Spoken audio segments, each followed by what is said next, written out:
Um,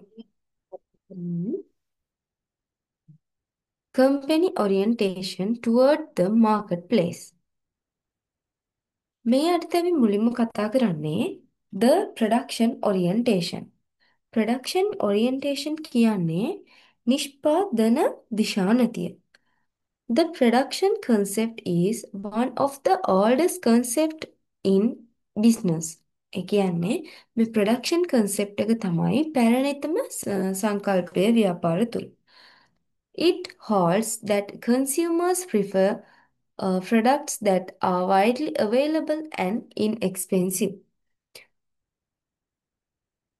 එතකොට මේකෙදි අඩු පිරිවැයෙන් වැඩි ප්‍රමාණයක් නිෂ්පාදනය කිරීම පිළිබඳව තමයි අවධානය යොමු කරන්නේ. මේකෙදි විශ්වාස කරනවා ගනුදෙනුකරුවන් ලාභදායී හා සරල නිෂ්පාදන ක්‍රියාවලියක් තෝරා ගන්නවා කියලා. ඒ කියන්නේ සරලවම කිව්වොත් the production orientation කියන්නේ නිෂ්පාදන ක්‍රියාවලිය පිළිබඳව වැඩි අවධානයක් යොමු කරමින්. ඒ කියන්නේ අ, අඩු පිරිවැය low cost එකක් ඒ වගේම high production efficiency එකක් ඉහළ ප්‍රමාණය නිෂ්පාදන කාර්යක්ෂමතාවක් තියාගෙන කටයුතු කරන එක තමයි මේ ප්‍රොඩක්ෂන් ඔරියන්ටේෂන් කියන්නේ. එතකොට this orientation makes sense in developing countries such as China where the largest PC manufacturer legend. ඒ කියන්නේ සංවර්ධනය වෙමින් පවතින රටවල් වලට මේ ක්‍රමය ගොඩක් අර්ථවත් වෙනවා. අපි සංවර්ධනය වෙමින් පවතින රටක් විදිහට ගත්තොත් චීනය වගේ රටවල් වලට මේ ක්‍රමය අර්ථවත් වෙනවා කියලා තමයි කියන්නේ. ඊට පස්සේ මේකේ අවසානට අපිට කියනවා marketers also use the production concept when they want to expand the market. ඒ කියන්නේ වෙළඳපොළ පුළුල් කිරීමට අවශ්‍ය වුණු වෙලාවල් වලට නිෂ්පාදන සංකල්පය භාවිතා කරනවා කියන එක. එතකොට දෙවනි සංකල්පය දෙවනි දිශානතිය විදිහට අපි කතා කරොත් the product orientation. කලින් අපි කතා කරා production orientation එක. දැන් අපි කතා කරනවා product orientation එක. production කියන්නේ නිෂ්පාදන, ඒ කියන්නේ නිෂ්පාදන ක්‍රියාවලිය පිළිබඳ product orientation එක කියන්නේ නිෂ්පාදිත දිශානතිය. කියන්නේ අපි මේකෙදී අවධානය යොමු කරන්නේ නිෂ්පාදිතය ගැන. උසස් ගුණාත්මකභාවය සහ නව නිපැයුම්. ඒ කියන්නේ the product concept proposes that consumer favor product offering the most quality, performance or innovative features. අපි මේකෙදි නිෂ්පාදිත ඉහළ ගුණත්වය හා නව නිපැයුම් කොහොමද මේකට එන්නේ කියන එක ගැන කතා කරනවා. එතකොට මේක the managers focus on developing superior um, products and improving the existing product lines over a period of time. ඒ කියන්නේ managers ලා focus කරනවා මේක තුල developing superior products. උසස් තත්ත්වයේ නිෂ්පාදන කියන්නේ උසස් නිෂ්පාදන සංවර්ධනය කරන්න මැනේජර්ස්ලා ෆෝකස් කරනවා. ඒ වගේම තමයි යම් කාලයක් තුළ පවතින නිෂ්පාදන. කියන්නේ අපි දැන් කාලයක් තුළ නිෂ්පාදනය පවත්වාගෙන ආවනම් ඒකේ යම් වැඩි දියුණු කිරීමක් පිළිබඳවත් මේ ප්‍රොඩක්ට් ඔරියන්ටේෂන් එකේ අවධානය යොමු කරනවා.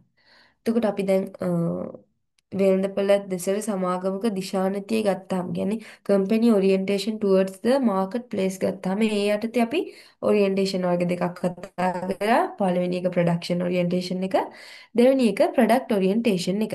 ප්‍රොඩක්ෂන් ඔරියන්ටේෂන් එක කිව්වේ අපි නිෂ්පාදන ක්‍රියාවලිය ගැන වැඩි අවධානයක් යොමු කරන එක. ප්‍රොඩක්ට් ඔරියන්ටේෂන් එක කියන්නේ නිෂ්පාදිතය පිළිබඳ වැඩි අවධානයක් යොමු කරන එක. ඊළඟට අපි කතා කරනවා the selling orientation. selling orientation කියන්නේ විකුණුම් දිශානතිය.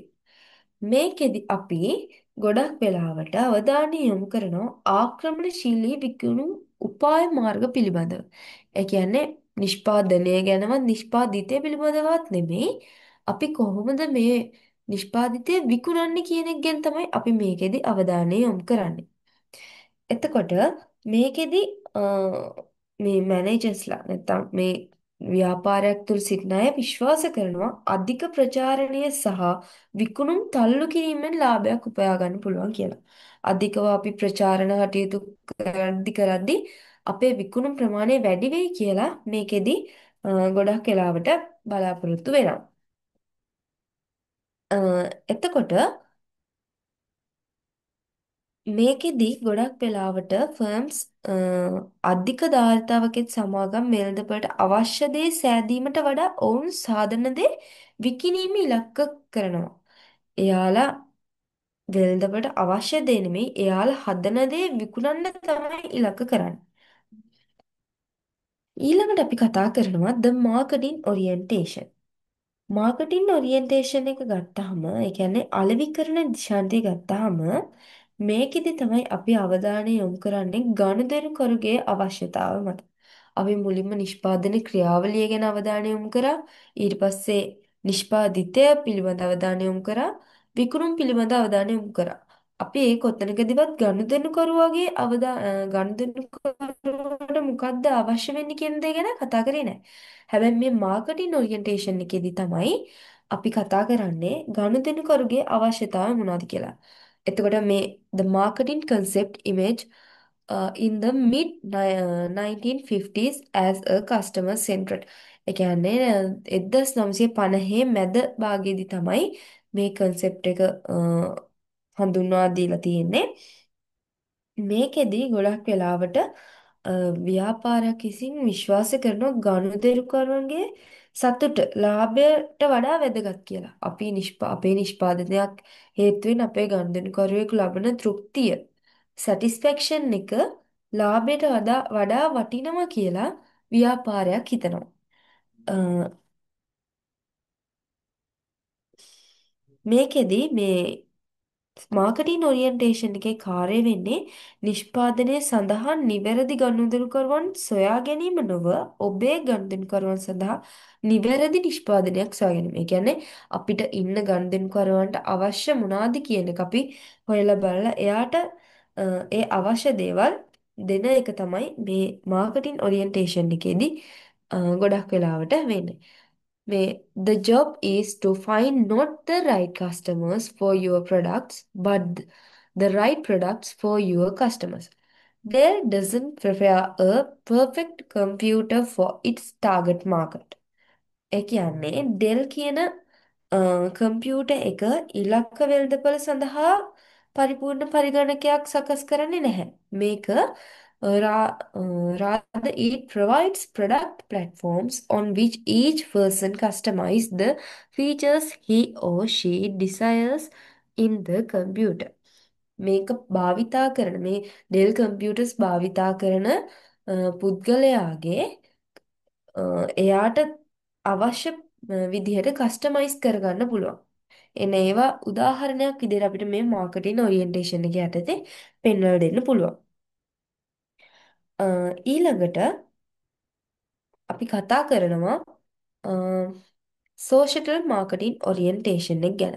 Social marketing holds that marketers should take some responsibility for the needs of society at large and for the sustainability of their production activities.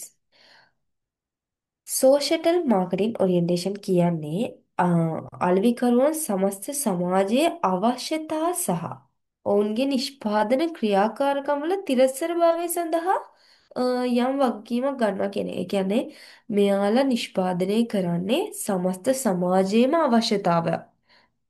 සමස්ත සමාජයේම අවශ්‍යතාවක් සහ එයාලගේ නිෂ්පාදන ක්‍රියාකාරකම්වල තිරස්සාරභාවය සඳහා තමයි මේ නිෂ්පාදන සිදු කරන්නේ මේ සෝෂටල් මාර්කටින් ඔරියන්ටේෂන් කියන්නේ.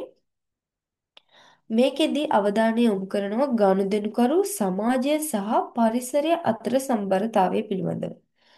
ව්‍යාපාරයක ඉන්න ගනුදෙනුකරුවන් සමාජය හා පරිසරය අතර තියෙන සමබරතාවය පිළිබඳ තමා මේ සමාජ අලෙවිකරණ දිශාන්තියේදී ගොඩක් වෙලාවට අවධානය යොමු කරන්නේ.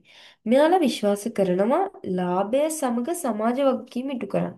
ලාභයත් උපයමින් ඒ සමග සමාජ වගකීමත් ඉටු කරන්න මේ සෝෂල් මාර්කටින් ඔරියන්ටේෂන් එක මගින් එයාලා විශ්වාස කරනවා. එතකොට මේකෙදි අපිට ගන්න පුළුවන් ලංකාවේ සබන් නිෂ්පාදන ආයතන ගන්න. එතකොට අපිට පුළුවන් මේකට උදාහරණයක් ගන්න මේ සබන් නිෂ්පාදනය කරද්දී යාලා කියනවා ඊටාම සෞඛ්‍ය සම්පන්න විදිහට අහිතකර දෙයක් නැතුව අහිතකර දේවල් නැතුව හොඳ අඩු පාරිසරික බලපෑමකින් අ, කියලා අඩු පාරිසරික බලපෑමක් වෙනවා කියලා පොරොන්දු වෙලා අ, ගනුදෙනුකරුවන්ට විකුණනවා. අන්න එතෙන්දී මේ සෝෂල්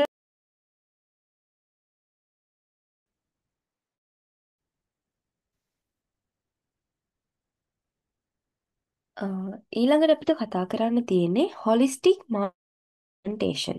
ඒ කියන්නේ සමස්ත අලෙවිකරණ දිශානතිය. අ, අලෙවිකරණයේ තියෙන සෑම දෙයක්ම වැදගත් වෙන බව මේ සමස්ත අලෙවිකරණය පිළිගන්නවා.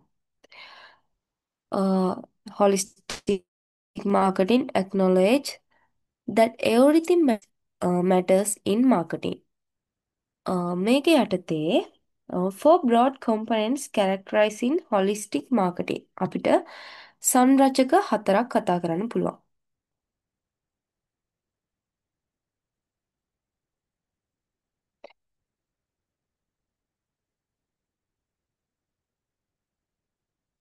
පළවෙනි එක අපිට කතා කරන්න පුළුවන් relationship marketing, දෙවෙනි එක integrated marketing, තුන්වෙනි එක internal marketing and performance marketing. මේ relationship marketing කියන්නේ මේකේ ප්‍රධාන ඉලක්කය වන්නේ සමාගමේ අලෙවි කරන ක්‍රියාකාරකම් සාර්ථකත්වයට ඍජුව හෝ වක්‍රව බලපාන පුද්ගලයන් සහ සංවිධාන සමග ගැඹුරු කල්පවතින සම්බන්ධතා වර්ධනය කරන එක.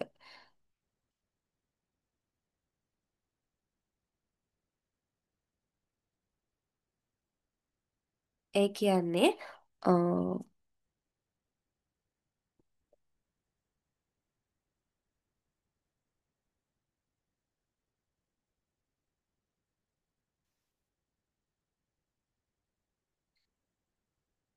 the holistic marketing orientation. Holistic marketing orientation කියන්නේ සමස්ත අලෙවිකරණ දිශානතිය. ඒ කියන්නේ මේක අපි මේ සම්බන්ධව කතා කරොත් සමස්ත සංවිධානයක් තුළ තියෙන සියලුම ක්‍රියාකාරකම් ක්‍රියාවලි පාර්ශවකරුවන් කියන්නේ අලෙවිකරණයට බලපෑම් කරන සියලුම සම්බන්ධිත දේවල් ගැන අ, සියලුම සම්බන්ධිත දේවල් වැදගත් වෙනවා කියලා තමයි මේ සමස්ත අලෙවිකරණයෙන් කතා කරන්නේ. එතකොට four broad components characterizing holistic marketing. මේ holistic marketing යටතේ අපිට කතා කරන්න ප්‍රධාන සංරචක හතරක් තියෙනවා. පළවෙනි එක තමයි relationship marketing. ඒ කියන්නේ සම්බන්ධතා අලෙවිකරණය. මේකෙදි අපි කතා කරනවා ගනුදෙනුකරුවන්, සැපයුම්කරුවන් සහ අනෙකුත් පාර්ශ්වකරුවන් සමග දිගුකාලීන සම්බන්ධතා ගොඩනැගීම පිළිබඳව. Relationship marketing aims to build mutually satisfying long-term relationships with key constituents in order to earn and retain their businesses. එතකොට අපි මේකෙදි විශේෂයෙන්ම මතක් තියාගන්න ඕනේ මේ රිලේෂන්ෂිප් මාකටිං එක අපේ කන්සියුමර්ස්ලා සප්ලයර්ස්ලා and other parties සමග තියෙන long term relationship එක තමයි මේකෙදි අ, කතා කරන්නේ. ඊළඟට අපි කතා කරනවා internal marketing ගැන. internal marketing කියන්නේ and internal marketing and elements of holistic marketing is the task of hiring, training, and motivating able employees who want to serve customers well. ඒ කියන්නේ දක්ෂ සේවකීන් බඳවා ගන්න එක. නැත්නම් අපි මේකට කතා කරනවා සේවකීන් වෙළඳපොළ සහ අභ්‍යන්තර ක්‍රියාවලිය අලෙවි කරන ඉලක්ක සපුරා ගැනීම සඳහා සම්බන්ධ කිරීම. ඒ කියන්නේ අපේ ඉන්න සේවකීන් අපිට ට්‍රේනින් කරනවා නැත්නම් හොඳ දක්ෂ සේවකීන් අපිට හය කරන්න පුළුවන්. ඉන්න අයව අපිට මොටිවේට් කරන්න පුළුවන් අපේ අලෙවි කරන ඉලක්ක සපුරා ගන්න. එන්න ඒක තමයි ඉන්ටර්නල් මාකටිං කියන්නේ. ඊළඟට අපි කතා කරනවා ඉන්ටග්‍රේටඩ් මාර්කටින්. ඉන්ටග්‍රේටඩ් මාර්කටින් ඉන්ටග්‍රේටඩ් මාර්කටින් කියන්නේ අලෙවිකරු අලෙවි කරන ක්‍රියාකාරකම් සැලසුම් කරලා අලෙවි කරන වැඩසටහන් එක්ලස් කරනකොට පාරිභෝගිකයන් සඳහා වටිනාකමක් නිර්මාණය කරන එක. ඒ කියන්නේ අලෙවිකරු අලෙවි කරන ක්‍රියාකාරකම් සැලසුම් කරනකොට ඒ වැඩසටහන් එකලස් කිරීමක් කරනකොට ඒ මතින් අපි පාරිභෝගිකයා සඳහා යම්කිසි වටිනාකමක් නිර්මාණය කරන එක තමයි මේ ඉන්ටග්‍රේටඩ් මාර්කටින් කියන්නේ. ඒ කියන්නේ ඒකබද්ධ අලෙවිකරණය කියලා කියන්නේ. ඊළඟට අපි කතා කරනවා performance marketing. performance marketing ගැන කතා කරද්දී performance marketing requires understanding the financial and non-financial returns to business and society from marketing activities and program. මේ performance marketing යටතේ තමයි අයිති වෙන්නේ අපේ social, ethical, legal, environmental effect of marketing activities and program. ඒ කියන්නේ අලෙවි කරන ක්‍රියාකාරකම් වලින් සමාජයට ලැබෙන මූල්‍ය හා මූල්‍ය නොවන ප්‍රතිලාභ අවබෝධ කර ගැනීම තමයි මේ performance marketing යටතේ අපි කතා කරන්නේ. ඒකෙදි නීතිමය සදාචාරාත්මක සමාජය හා පාරිසරික බලපෑම්ද සලකා බලනවා. ඊළඟට දැන් අපි මේ කතා කරේ පිටචල අපි කතා කරේ ව්‍යාපාරයකට ව්‍යාපාරයක් තුළ දෙන අලෙවි කරන දර්ශනය මාර්කටින් ෆිලෝසොෆිස් ගැන.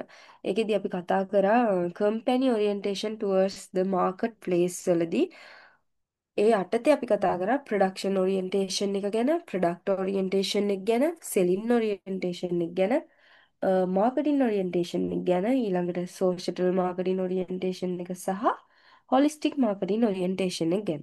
සරලවම කිව්වොත් අපි මුලින්ම කතා කරේ ප්‍රොඩක්ෂන් ඔරියන්ටේෂන් එක. ඒ කියන්නේ නිෂ්පාදන දිශානතිය ඒකෙදි නිෂ්පාදන ක්‍රියාවලිය ගැන තමයි අවධානය යොමු කරන්නේ. ඒක තමයි තිබුණ පරණම සංකල්පය ව්‍යාපාර තුළ. ඊළඟට අපි කතා කරා ප්‍රොඩක්ට් ඔරියන්ටේෂන් එක ගැන. ඒ කියන්නේ ඒකෙදි නිෂ්පාදිතය පිළිබඳව තමයි අපි අවධානය යොමු කරන්නේ. නිෂ්පාදිතයේ ක්වොලිටි එක ගැන, එතකොට ඉනෝවේටිව් ෆීචර්ස් ගැන අපි ඒකෙදි අවධානය යොමු කරා. ඊළඟට අපි කතා කරා සෙලින් ඔරියන්ටේෂන් එක ගැන. ඒ කියන්නේ අපි එතනදී නිෂ්පාදිතය ගැනවත් නිෂ්පාදනය ගැනවත් නෙමෙයි, කොහොමද අපි මේ නිෂ්පාදිතය විකුණුම් කරන්නේ, මේකේ ප්‍රචාරණය කරන්නේ කොහොමද, අපි ගනුදෙනුකරුවන් ආකර්ෂණය කරගන්නේ කොහොමද යන එක ගැන කතා කරා මේ විකුණුම් ඔරියන්ටේෂන් එකේදී. නැත්නම් සෙලින් ඔරියන්ටේෂන් එකේදී. ඊළඟට අපි කතා කරා මාර්කටින් ඔරියන්ටේෂන් එක. මාර්කටින් ඔරියන්ටේෂන් එකේදී තමයි අපි ගනුදෙනුකරුවන් ගැන හිතන ගත්තේ. කන්සියුමර්ගේ නීඩ්ස් මොනවාද, එයාට අවශ්‍යතා සහ උවමනා මොනවාද කියලා තේරුම් අරගෙන පාරිභෝගිකයා වෙනුවෙන් යමක් නිෂ්පාදනය කරන්න පටන් ගත්තා අපි මාර්කටින් ඔරියන්ටේෂන් එකේදී. ඊළඟට අපි කතා කරා සෝෂටල් මාර්කටින් ඔරියන්ටේෂන් එක. ඒකෙදි අපි කතා කරේ සමාජය පිළිබඳ. කියන්නේ සමාජයේ තියෙන අවශ්‍යතා සහ තිරසර නිෂ්පාදිතයක් කොහොමද සකස් කරන්න කියන එක. ඊළඟට අපි කතා කරා හොලිස්ටික් මාර්කටින් ඔරියන්ටේෂන් එක. හොලිස්ටික් මාර්කටින් ඔරියන්ටේෂන් එකේ තමයි සමස්ත අලෙවිකරණ අලෙවිකරණයේ තියෙන සමස්ත සියලුම දේවල් පිළිබඳව වැදගත් වෙනවා කියලා සමස්ත අලෙවිකරණයේදී අපි කතා කරා. ඒ යටතේ අපි කම්පොනන්ට්ස් 4ක් ගැන කතා කරා. Internal relationship marketing, internal marketing, integrated marketing and performance marketing කියලා. දැන් අපි ඊළඟට කතා කරන්න යනවා core concept of marketing. ඔයාලට මේකෙදි බලා ගන්න පුළුවන් මෙතන holistic marketing එකක් තියෙන, internal marketing, integrated relationship marketing and performance marketing එකේදී වෙන එයාලා ඒ පරිසරවල තියෙන දේවල් ගැන. ඉන්ටර්නල් මාර්කටින් එක යටතේ තියෙනවා මාර්කටින් ඩිපාර්ට්මන්ට්, සීනියර් මැනේජ්මන්ට්, අද ඩිපාර්ට්මන්ට්ස්. ඒ කියන්නේ ඉන්ටර්නල් ඇතුළත අභ්‍යන්තර අලෙවිකරණය. ඊළඟට ඉන්ටග්‍රේටඩ් මාර්කටින් එකේදී කමියුනිකේෂන් එක කියන්නේ අපි සංනිවේදනය channels products and services ගැන කතා කරන්නේ integrated marketing එකේදී relationship marketing එකේදී අපි කතා කරා මතක ඇති customers එතකොට partners කොහොමද අපේ සැපයුම්කරු අපේ පාරිභෝගිකයෝ සහ අනිකුත් පාර්ශව අතර තියෙන සම්බන්ධය ගොඩනගන්නේ කොහොමද කියන එක relationship marketing එකත් අපි කතා කරා performance marketing එකත් අපි කතා කරා අපේ ethics environment and legal දේවල් මොනවාද කියන එක ඒ සාධක බලපානවා කියලා අපි කතා කරා. දැන් core concept of marketing. um,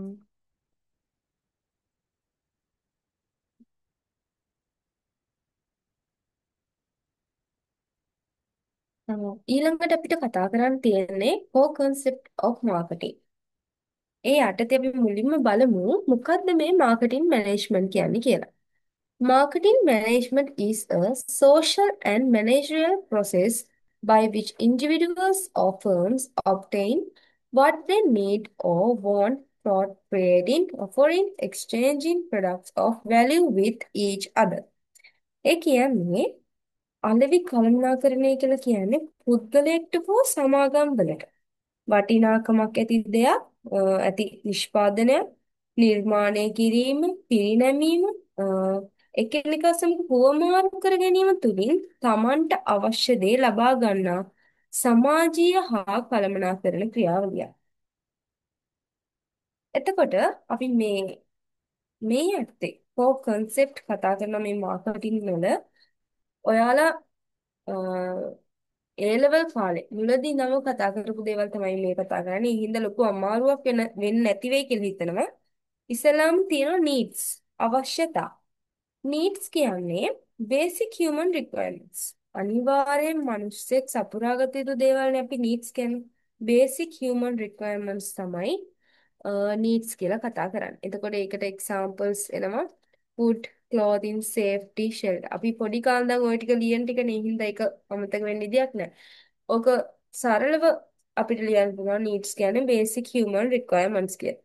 ඊළඟට අපි කතා කරනවා wants ගැන. wants කියන්නේ desire for specific satisfier of need. මේ අවශ්‍යතා සපුරා ගන්නා විවිධ වූ ආකාර. desire for specific satisfier of need. ඒකට උදාහරණ විදිහට අපිට කතා කරන්න පුළුවන් Sri Lankan needs food, wants rice and curry and tea.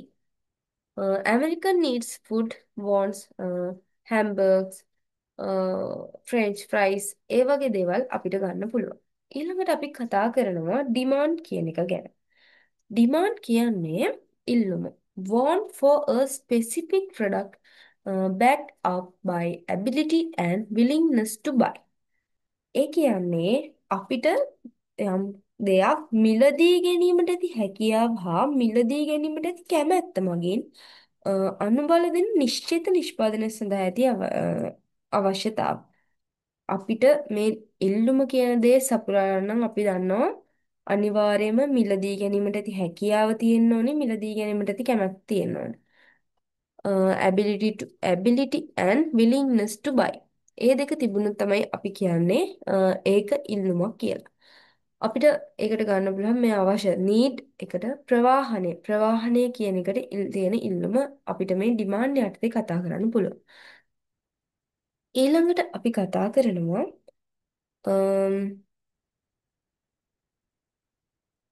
marketers cannot create need.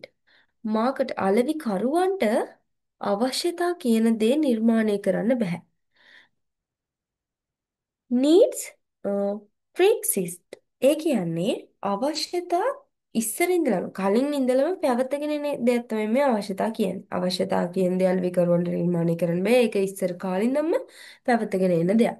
marketers can influence what? අලෙවිකරුවන්ට අවශ්‍යතාවයට බලපෑම් කරන්න පුළුවන්.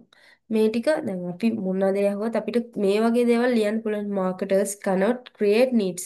අවශ්‍යතා කියන දේවල් අලෙවිකරුවන්ට නිර්මාණය කරන්න බෑ. එතකොට මේ needs අවශ්‍යතා ඉස්සෙල්ලාම පැවතෙන දේවල් අලෙවිකරුවන්ට අවශ්‍යතා කියන දේ නිර්මාණය කරන්න බැරි වුණාට එයාලට ඒවට බලපෑම් කරලා උවමනා නිර්මාණය කරන්න පුළුවන්. ඊට පස්සේ අපි කතා කරනවා demand influenced by making product. ඒ කියන්නේ නිෂ්පාදනය කරන නිෂ්පාදනය මගින් බලපෑම් ලක් වූ ඉල්ලුම. අපි කරන නිෂ්පාදනය මගින් අ, නිෂ්පා බලපෑමට ලක්වන ඉල්ලුම ගැන කතා කරනවා. appropriate ඒ කියන්නේ සුදුසු. attractive ආකර්ශනීය, approachable, available easily.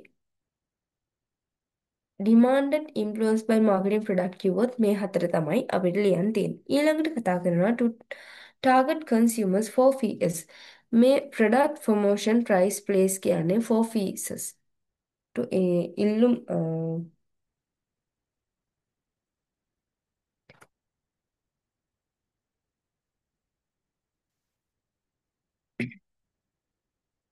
ඊළඟට අපි කතා කරනවා මේ ඉල්ලුම් වර්ග ගැන. ඉල්ලුම් වර්ග මුලින්ම තියෙනවා නෙගටිව් ඩිමාන්ඩ්. නෙගටිව් ඩිමාන්ඩ් කියන්නේ ඍණ ඉල්ලුම. ඍණ ඉල්ලුම කියලා අපි කතා කරන්නේ පාරිභෝගිකයෙක් අ, අකමැති. ඒ කියන්නේ සමහර ලාවට මේ ඉල්ලුම සඳහා එයා ඒක වළක්වා ගැනීමටත් යම්කිසි මුදලක් අ, දරන්න වෙනවා. ඒ වගේ දේවල් වලට අපි කියනවා ඍණ ඉල්ලුම කියලා. ඊළඟට non existent demand. non existent demand කියන්නේ නොපවතින ඉල්ලුම. ඒ කියන්නේ නොදැන හරි උනන්දුවක් නොදක්වා සිටීම හරි නිසා මේක වැඩි කාලයක් පවතින්නේ නැති ඉල්ලුම. Consumers may be aware of or uninterested in the product. ඊළඟට අපි කතා කරනවා latent demand. ඒ කියන්නේ අඩු ඉල්ලුම. පැවති ද්‍රව්‍ය නොමැතිව පාරිභෝගිකයන්ට ඇති නිෂ්ඵල අවශ්‍යතා. ඒ කියන්නේ වායු දූෂණය අඩු කරන වාහන අන්න ඒ වගේ දේ. සාමාන්‍යයෙන් අපි පාවිච්චි කරන්නේ මේ තියෙන දේවල් පාවිච්චි කරන මිසක් අපි ඒ වගේ අර වායු දූෂණය අඩු කරන වාහන හොය හොය පාවිච්චි කරන්න ඒ වගේ දේවල් කරන්න යන්නේ නැහැ. අන්න ඒවට තමයි කියන්නේ අඩු ඉල්ලුම කියලා. ඊළඟට අපි කතා කරනවා declining demand. ඒ කියන්නේ අඩුවෙන් ඇති ඉල්ලුම. Consumers begin to buy the product less frequently or not at all. කාලයත් සමග අඩුවන ඉල්ලුම. මේ ඉල්ලුම කාලයක් යන්න යන්න අඩු වෙනවා. ඊට පස්සේ දැන් අපිට ඒකට උදාහරණයක් ගන්න පුළුවන් CD. ඉස්සර කාලේ අපි CD ගොඩක් වෙලාවට පාවිච්චි කරා. දැන් අපි CD කියන දේවල් පාවිච්චි කරන්නෙම නැති තරම්. ඒ වෙනුවට දැන් ඉන්ටර්නෙට් හරහා අපිට ඩවුන්ලෝඩ් කරගෙන බලන්න පුළුවන් නිසා අපි ගොඩක් වෙලාවට CD පාවිච්චි කරන්නේ නැහැ. ඒක අපිට උදාහරණයක් විදිහට ගන්න පුළුවන්. ඊළඟට තියෙනවා irregular demand. ඒ කියන්නේ අක්‍රමවත් ඉල්ලුම. කාලීන වශයෙන් උච්චාවචරණයන් වන ඉල්ලුම. Consumer purchases vary on a seasonal, monthly, weekly, daily, or even hourly basis. ඔය season වැස්ස කාලෙට අපි කුඩ මේ කියන්නේ වැහි කබා පාවිච්චි කරනවා වැස්ස කාලෙට. ඒක වැහි සීසන් එකේ විතර අවුව කාලෙට අපි ඒවා පාවිච්චි කරනවා. දැන් ওই සීත රටවල් වල එහෙම එයාලා සීත කාලෙට එයාලගේ අවශ්‍ය කරන දේවල් ඒ කාලෙට ගන්නවා. ඒ දේවල් වලට ඒ කාලෙදි ඉල්ලුමක් පවතිනවා. අන්න ඒක තමයි මේ අක්‍රමවත් ඉල්ලුම කියලා කියන්නේ. ඊළඟට අපි කතා කරනවා ෆුල් ඩිමාන්ඩ්. ඒ කියන්නේ පූර්ණ ඉල්ලුම. මේකෙදි කියන්නේ ව්‍යාපාරයේ ඉල්ලුම හා සැපයීම සමතුලිත වෙන අවස්ථාව. Full demand can consumers are adequately buying all products put into the marketplace. ඉල්ලුම සහ සැපයීම සමතුලිත වෙන අවස්ථාව මොකක්ද කියලා මොන ඉල්ලුමද කියලා අහුවොත් පූර්ණ ඉල්ලුම තමයි ඒ. ඊළඟට අපි කතා කරනවා overfull demand and overfull demand. overfull demand කියන්නේ අධික ඉල්ලුම. සැපයීමට වඩා ඉහළ ඉල්ලුමක් තියෙනවා. අපි දැන් සපයන ප්‍රමාණයට වඩා වැඩි ඉල්ලුමක් තියෙනවා නම් ඒක overfull demand එක. ඊට පස්සේ අපි කතා කරනවා products goods service products කියන එක කියන්නේ නිෂ්පාදිත කිව්වහම අපිට කතා කරන්න පුළුවන් products is anything that can satisfy need want. අපේ අවශ්‍යතා හා උවමනා සපුරාලන්න පුළුවන් ඕනෑම දෙයක් අපි නිෂ්පාදිතයක් විදිහට සලකනවා. ප්‍රොඩක්ට් වල කොම්පොනන්ට්ස් ගත්තාම මුලින්ම තියෙනවා ෆිසිකල් ගුඩ්ස්. ඒ කියන්නේ භෞතික දේවල්. කම්පියුටර්ස්, මොබයිල් ෆෝන්ස්, ඊළඟට සර්විසස් ගත්තාම airlines, hotels, car rental firms එයාලගේ භෞතික දේවල් නැහැ, සේවා විතරයි. ඊළඟට අපි කතා කරනවා ඉවෙන්ට්ස්. විවිධ ඉවෙන්ට්ස් තියෙන major trade shows, marketers promote time based event ඒ වගේ දේවල් ඉවෙන්ට්ස් යටතේ ගන්න පුළුවන්. අපි මේ කතා කරන්නේ ප්‍රොඩක්ට් එකක් බෙදෙන කියන්නේ ප්‍රොඩක්ට් එකක තියෙන සංරචක. ප්‍රොඩක්ට් එකක් මොන වගේ සාමාන්‍ය ෆිසිකල් ගුඩ්ස් තියෙනවා, සර්විසස් තියෙනවා, ඉවෙන්ට්ස් තියෙනවා, ඊළඟට එක්ස්පීරියන්ස්. කෙනෙක් ගන්න එක්ස්පීරියන්ස් එකක් ඒකත් අපිට ප්‍රොඩක්ට් එකක් විදිහට සලකන්න පුළුවන්. මේකෙදි අපිට ගන්න පුළුවන් a firm can create a stage and market experience. එයාලගේ මාකට් එකේ තිබ්බ එක්ස්පීරියන්ස් එක ඒ වගේ දේවල්. දැන් මේකේ එක්සාම්පල් විදිහට තියලා තියෙනවා Walt Disney World's Magic Kingdom. එයාලගේ එක්ස්පීරියන්ස් එකක් මත පදනම්ව කරන දේවල් අපි නිෂ්පාදිතයක් විදිහට ගන්නවා. ඊට පස්සේ පර්සන්ස් කියන්නේ දැන් මිනිස්සෙක්ගේ මියුසිෂියන් කෙනෙක් ගත්තාම අපිට අවශ්‍යතාවක් එනවා සින්දුවක් අහන්න. එතකොට අපි කරන්නේ මියුසිෂියන් කෙනෙක් කරලා තියෙන සින්දුවකට ඇහුම්කන් දෙන එක. එතකොට එයාත් අපිට ප්‍රොඩක්ට් එකක් විදිහට ගන්න පුළුවන්. ආටිස්ට් කෙනෙක්, මියුසිෂියන්, එතකොට ලෝයර්ස්ලා, ෆයිනෑන්ෂියල්ස්ලා ඒ කට්ටියව අපිට ප්‍රොඩක්ට් එකක් විදිහට ගන්න පුළුවන්. එයාලගේ ප්‍රොෆෙෂනල් ස්කිල්ස්. ඊළඟට ප්ලේස්. යම්කිසි ස්ථානයක් අපිට අපේ අවශ්‍යතා සපුරා ගන්න යම්කිසි ස්ථානයක් ප්‍රයෝජනට ගන්න පුළුවන් නම් අන්න ඒකත් අපේ ප්‍රොඩක්ට් එකක් විදිහට සලකනවා. ඊළඟට ප්‍රොපර්ටිස් ගත්තාම රියල් ඉස්ටේට්ස් තියෙනවා, ස්ටොක් ඇන්ඩ් බොන්ඩ්ස්, ඒ කියන්නේ ෆයිනෑන්ෂල් ප්‍රොපර්ටි. මූල්‍ය ප්‍රොපර්ටිස් අපේ ස්ටොක්ස්, කොටස් අන්න ඒ වගේ දේවල් අපේ යම්කිසි අවශ්‍යතාවක් තෘප්තිමත් කරගන්න සඳහා අපි පාවිච්චි කරනවා නම් ඒවත් ප්‍රොඩක්ට් එකක් විදිහට අපි ගන්නවා. ඊළඟට ඕගනයිසේෂන්ස් ඉන්ෆෝමේෂන් මේ ටික තමයි අපෙන් අහුවොත් මොනවද ප්‍රොඩක්ට්ස් කම්පොනන්ට්ස් කියලා අහුවොත් අපිට කියන්න පුළුවන් physical goods services event experiences persons places properties organizations information මේ දේවල් අපිට ප්‍රොඩක්ට් එකක කම්පොනන්ට් විදිහට ගන්න පුළුවන්. තව ideas ගන්නත් පුළුවන්. Every market offering includes a basic idea. Social marketers are busy promoting such ideas as friends don't let friends drunk and smoking kills. ඒ කියන්නේ මේ smoking kills මේ වගේ දේවල් ideas අපිට ප්‍රොඩක්ට් එකක් විදිහට ගන්න පුළුවන්. ඊට පස්සේ අපි කතා කරනවා මේ මාකටිං මයෝෆියා. ඒ කියන්නේ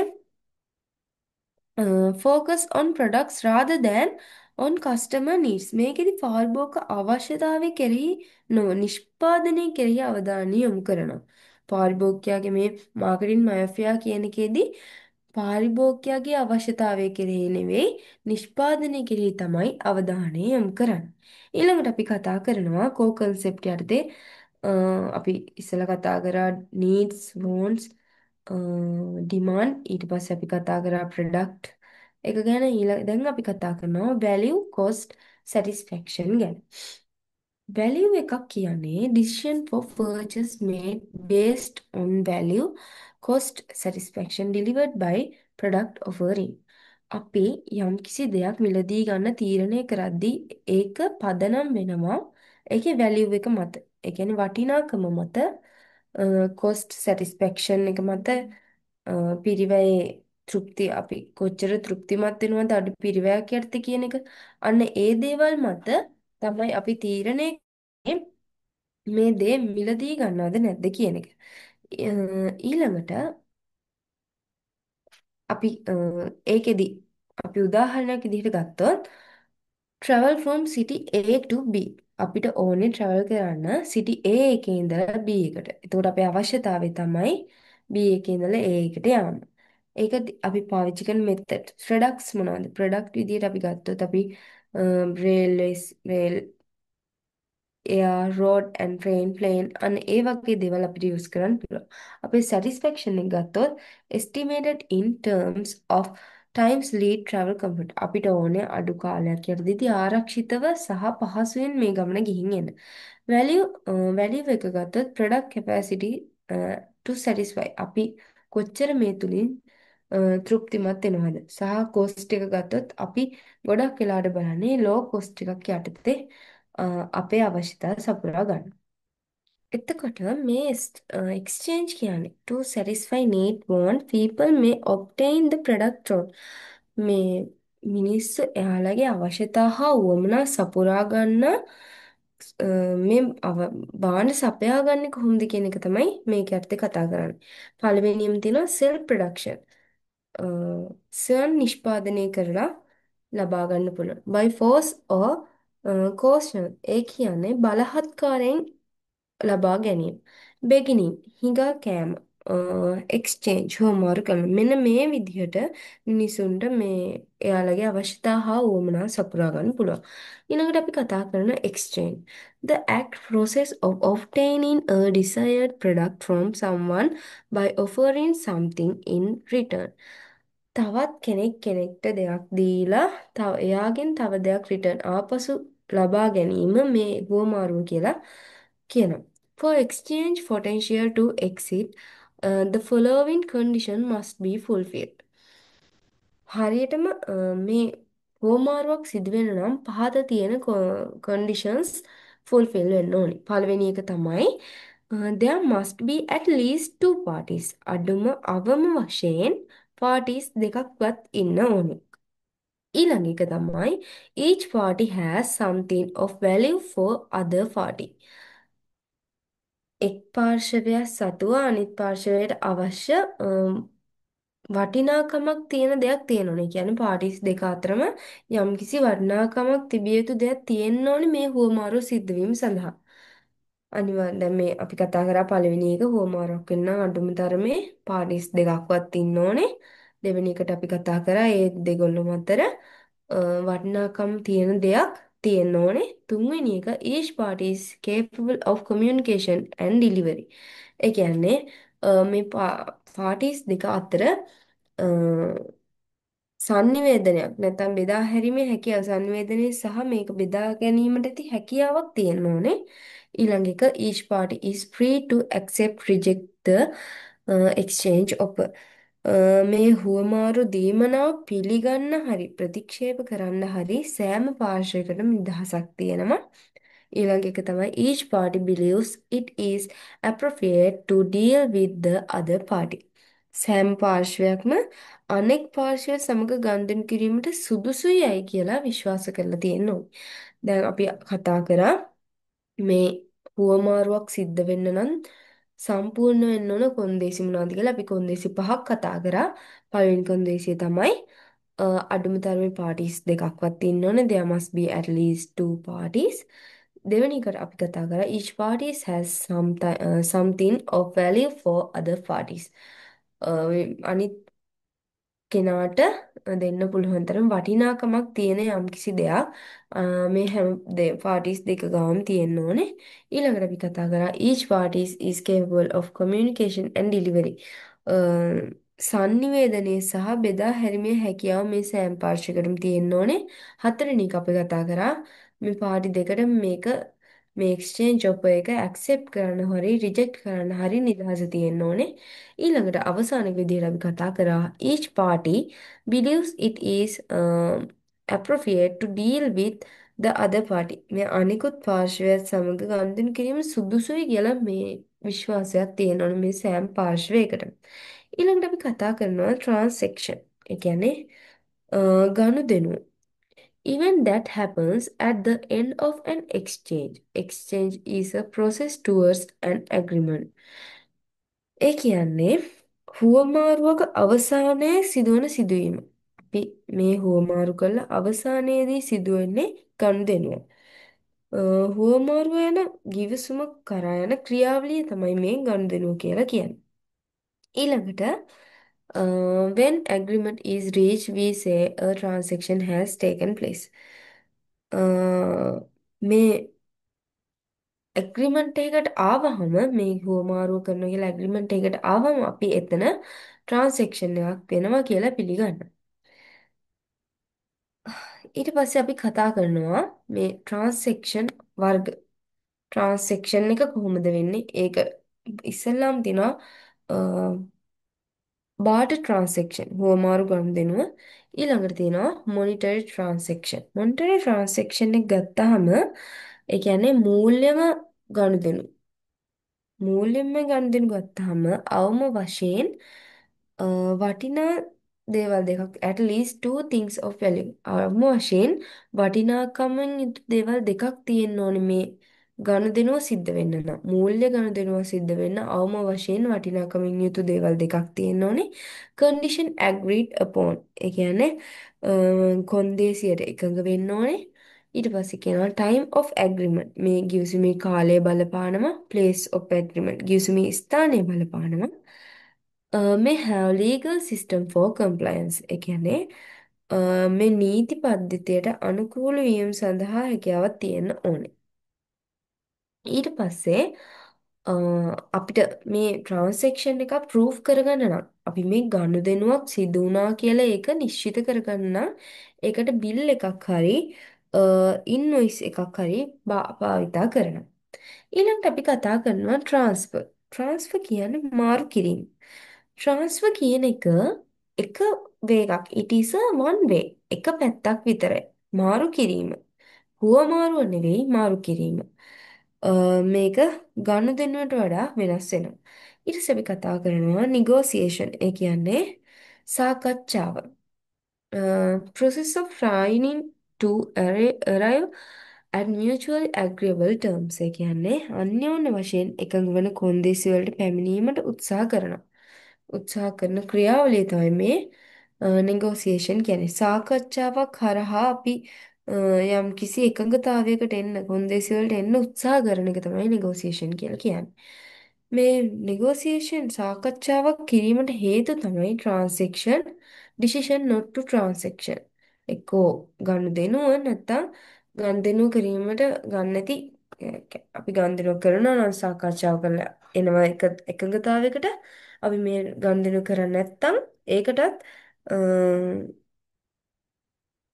මේ නිගෝසියේෂන් කියන්නේ සාකච්ඡාවක් සිදු කරනවා. ඊළඟට අපි කතා කරනවා රිලේෂන්ෂිප් නෙට්වර්ක්. රිලේෂන්ෂිප් මාකටිං කියන්නේ සම්බන්ධතා අලෙවිකරණය. අපි කලිනුත් කතා කරා මේ සම්බන්ධතා අලෙවිකරණයේදී කස්ටමර්, සප්ලයර්, ඩිස්ට්‍රිබියුටර් කියන්නේ පාරිභෝගිකයා අපේ සැපියුම් කර සහ අනිකුත් පාර්ශව අතර තියෙන දිගුකාලීන සම්බන්ධතාවය තමයි මේ රිලේෂන්ෂිප් එකකදී අපි කතා කරන්නේ. එතකොට මේ achieve throughout promise and delivery of high quality මේ පොරොන්දු සහ ඉටු කිරීම තුලින් අපිට ඉහළ ගුණාත්මක සාක්ෂාත් කරගන්න පුළුවන්. සහ good service හොඳ සර්විස් එකක් සහ fair pricing over a period of time. කියන්නේ දැන් අපි කතා කරේ රිලේෂන්ෂිප් මාකටිං එක කියන්නේ ඒ කියන්නේ දිගු කාලීන කස්ටමර්ස්ලා සප්ලයර්ස්ලා අපේ අනිකුත් පාර්ශවයන් අතර තියෙන අපේ දිගු කාලීන තෘප්තිමත් සම්බන්ධතාවය තමයි අපි කතා කරන්නේ. මේක දිගටම පවත්වාගෙන යාම තුළින් අපිට high quality ඉහළ ගුණත්වයෙන් සහ හොඳ සේවාවක් fair price සාධාරණ මිල over period of time මේ කාලය අවසන් වෙනකම් සාධාරණ මිලක් සහිතව අපේ ව්‍යාපාර කටයුතු කරගෙන යන්න පුළුවන්. ඊට පස්සේ කියනවා outcome of relationship marketing is a marketing network. මේ රිලේෂන්ෂිප් මාකටිං එකේ අවුට්කම් එක තමයි මාකටිං නෙට්වර්ක්. අලෙවි කරන ජාලය තමයි මේ අලෙවි කරන ප්‍රතිඵලය. අලෙවි කරන ජාලයක් කියන්නේ මොකද්ද? Marketing network. It is made up of the company and its customers, employees, suppliers, distributors, advertisement agencies, retailer, research and development with whom it has built mutually profitable business relationship. ඒ කියන්නේ අ,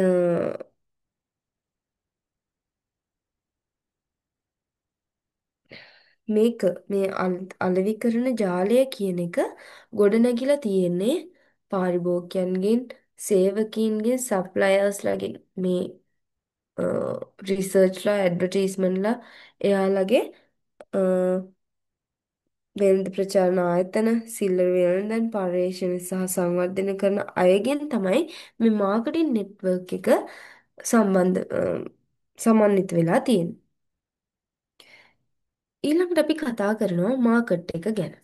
ගැන වෙළඳපොළ. A market consists of all potential customers sharing particular need, want, who may be willing and able to engage in exchange to satisfy need, want. ඒ කියන්නේ අ, මේ වෙළඳපොළක් සමන්විත වෙන්නේ යම් අවශ්‍යතාවක් හෝ අවශ්‍යතාවයන් තෘප්තිමත් කරගන්න යම්කිසි දෙයක් හුවමාරු කර ගැනීමට කැමැති හෝ හුවමාරු කර ගැනීමට හැකියාව ඇති අ, විශේෂිත අවශ්‍යතා බෙදාගන්න සියලුම අනාගත ගනුදෙනුකරුවන්ගෙන් තමයි මාකට් එකක් සමන්විත වෙලා තියෙන්නේ. මාකට් එකේ ප්‍රධාන කොටස් කතා කරනවා consumer market, business market, global and නන් ප්‍රොෆිට් මාකට් කියලා. ඉස්සෙල්ලාම අපි කතා කරනවා කන්සියුමර් මාකට්. කන්සියුමර් මාකට් කියන්නේ companies selling mass consumer goods and services such as juice, cosmetics, athletic shoes, and air travel spend a great deal of time establishing a strong brand image by developing a superior product and packaging, ensuring its availability, and backing it with engaging communications and reliable services. ඒ කියන්නේ මේ consumer market එකේදී අවසාන පාරිභෝගිකයා වෙතට අ, නිෂ්පාදිතය දෙන එක තමයි මේ consumer market එක කියලා හඳුන්වන්නේ. ඒකෙදී අපි කතා කරන දැන් ජූස්, කොස්මෙටික්, ඇත්ලටික් ෂූස් මේ අවසාන පාරිභෝගිකයාගේ පරිභෝජනය සඳහා තමයි අපි නිෂ්පාදනය ලබා දෙන්නේ. ඊළඟට බිස්නස් මාකට්. බිස්නස් මාකට් එක ගැන කතා කරද්දී ව්‍යාපාරික වෙළඳපොළ කතා කරද්දී වෙනත් ව්‍යාපාරවලට අමුද්‍රව්‍ය යන්ත්‍ර හෝ සේවා විකුණීම. ඒ කියන්නේ companies selling business goods and services often face where informed professional buyers is skilled and evaluating competitive offerings. තරඟකාරීත්වයක් යටතේ තවත් ව්‍යාපාරික අවසාන පාරිභෝගිකයාකට නෙමෙයි තවත් ව්‍යාපාරයකට භාණ්ඩ හා සේවා විකිණීම තමයි මේ බිස්නස් මාකට් එකේ අපි කතා කරන්නේ. අම්, ඊළඟට අපි කතා කරනවා non-profit and government market. Non-profit and government market ගැන කතා කරද්දී companies selling to non-profit organization with limited purchasing power such as churches, universities, charitable organizations and government agencies need to price carefully. ඒ කියන්නේ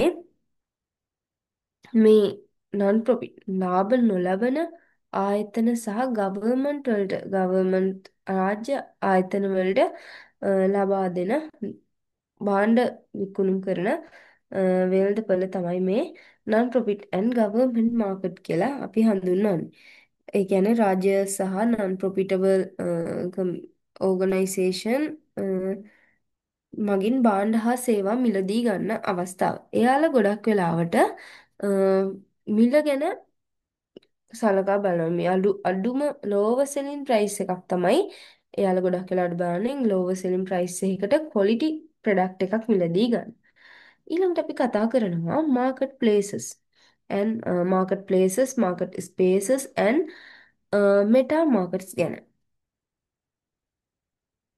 Market Marketplaces. The marketplace is physical such as a store you shop in. Marketplace එකක් කියන්නේ physical. භෞතිකව තියෙන store එකක්, shop එකක්. දැන් මේ අපි ගත්තොත් පොඩි සිල්ලර් බඩු කඩයක්. ඒක අපිට ගන්න පුළුවන් මාකට් ප්ලේස් එකක් විදිහට. ඊළඟට මාකට් ස්පේස් එකක් කියන්නේ. The market space is digital as when you shop on the internet. ඔයාලා online හර දැන් ගොඩක් වෙලාවට භාණ්ඩ හෝමාරුවෙන් අපි online හර Facebook, WhatsApp වගේ සමාජ මාධ්‍ය ජාලා භාවිතා කරමින් online හරහා තව Fiverr වගේ එක එක platform හරහා අපි online digital marketing විදිහට අපේ මාකට් ප්ලේස් එක පවත්වාගෙන යන එක තමයි මාකට් ස්පේස් කියලා අපි හඳුන්වන්නේ. ඊළඟට මෙටා මාකට්. මේ මෙටා මාකට් කියන්නේ cluster of complementary products and services closely related in the minds of consumers but spread across a diverse set of industries. ඒ කියන්නේ එක් ගැනුම්කරුවගේ අවශ්‍යතාවයක් සපුරාලන සම්බන්ධිත නිෂ්පාදන හා සේවාවල එකතුවක්. එක ගැනුම්කරුවෙක්ගේ අවශ්‍යතාවයක් සපුරාලන සම්බන්ධිත නිෂ්පාදන හා සේවාවල එකතුවක් තමයි මේ මෙටා මාකට් කියලා හඳුන්වන්නේ. ඉතින් අපි අද කතා කරා කෝ කන්සෙප්ට් ඉස්සලම කතා කරා මාකටිං ෆිලොසොෆීස් අලෙවිකරණ දර්ශනය සහ සංකල්ප යටතේ මුලින්ම අපි කතා කරා කම්පැනි ඔරියන්ටේෂන් ටුවර්ඩ්ස් මාකට් ප්ලේස් ගැන. ඒව ගැන අපි යටතේ අපි හයක් කතා කරා ප්‍රොඩක්ෂන් ඔරියන්ටේෂන් එක, ප්‍රොඩක්ට් ඔරියන්ටේෂන් එක, සෙලින් ඔරියන්ටේෂන් එක, ඊළඟට මාකටිං ඔරියන්ටේෂන් එක, සෝෂල් මාකටිං ඔරියන්ටේෂන් එක and හොලිස්ටික් මාකටිං ඔරියන්ටේෂන් එක ගැන.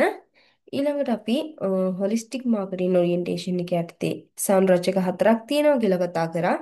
පළවෙනි එක relationship marketing, internal marketing, integrated marketing and performance marketing. ඊට පස්සේ අපි අවසානට කතා කරා කෝ concept of marketing. කෝ concept marketing යටතේ අපි කතා කරා needs, wants, demand, demands වර්ග මොනවාද? එතකොට අපි ප්‍රොඩක්ට් එක එක්ස්චේන්ජ් ට්‍රාන්සැක්ෂන්ස් වැලියු කොස්ට් සැටිස්ෆැක්ෂන් මේ දේවල් ගැන කතා කරා. ඊට පස්සේ අපි කතා කරා මොකද්ද මාකට් එකක් කියන්නේ කියලා. ඊළඟට අපි කතා කරා මාකට් ප්ලේස් එකක් කියන්නේ මොකද්ද, මාකට් ස්පේස් එකක් කියන්නේ මෙටා මාකට් එකක් කියන්නේ මොකද්ද කියලා. ඉතින් මේ පාඩමේ තියෙන මේ ටික තමයි. ලොකු අමාරුවක් නැහැ ප්‍රශ්න වලට උත්තර ලියන්න. අවසන්ට අපින් ප්‍රශ්න ටිකක් අහලා තියෙනවා. Explain the following concept which appropriate examples. අපි production market concept එක ගැන කතා කරා. production concept එක කියන්නේ ඒකෙදි mainly focus වෙන්නේ නිෂ්පාදන ක්‍රියාවලිය ගැන. නිෂ්පාදන ක්‍රියාවලිය ගැන ඊළඟට මේක අහනවා product concept එක. product concept එකේදී වෙන්නේ නිෂ්පාදිතය ගැන. නිෂ්පාදිතය පිළිබඳව තමයි අවධානය යොමු කරන්නේ. quality එක ගැන, එතකොට කොස්ට් එක ගැන. ඊට පස්සේ සෙලින් කන්සෙප්ට් එක ගැන කතා කරොත් ප්‍රොඩක්ට් එකත් ප්‍රොඩක්ෂන් එක ගැනවත් නෙමෙයි, විකුණුම් සම්බන්ධව තමයි ඒකෙදි අවධානය යොමු කරන්නේ. ඊට පස්සේ මාකටිං කන්සෙප්ට් එකේදී තමයි අපි මුලින්ම ගනුදෙනුකරුවන්ගේ අවශ්‍යතා පිළිබඳව අවධානය යොමු කරලා අපේ නිෂ්පාදනය කරන්නේ. සෝෂියල් මාකටිං කන්සෙප්ට් එකේදී අපි කරන්නේ සමාජයේ තියෙන අවශ්‍යතාවයක් සඳහා නිෂ්පාදනය කරන එක. හරි අපේ තියෙන නිෂ්පාදනයක් තිරසරව සංවර්ධනය කරන එක. ඊට පස්සේ හොලිස්ටික් මාකටිං කන්සෙප්ට් එක කියන්නේ සමස්තයක් ලෙස මේ ආලවීකරණයට සම්බන්ධ සියලුම දේවල් සමස්තයක් ලෙස ගන්න එක තමයි හොලිස්ටික් මාකටිං කන්සෙප්ට් කියලා අපි කතා කරේ.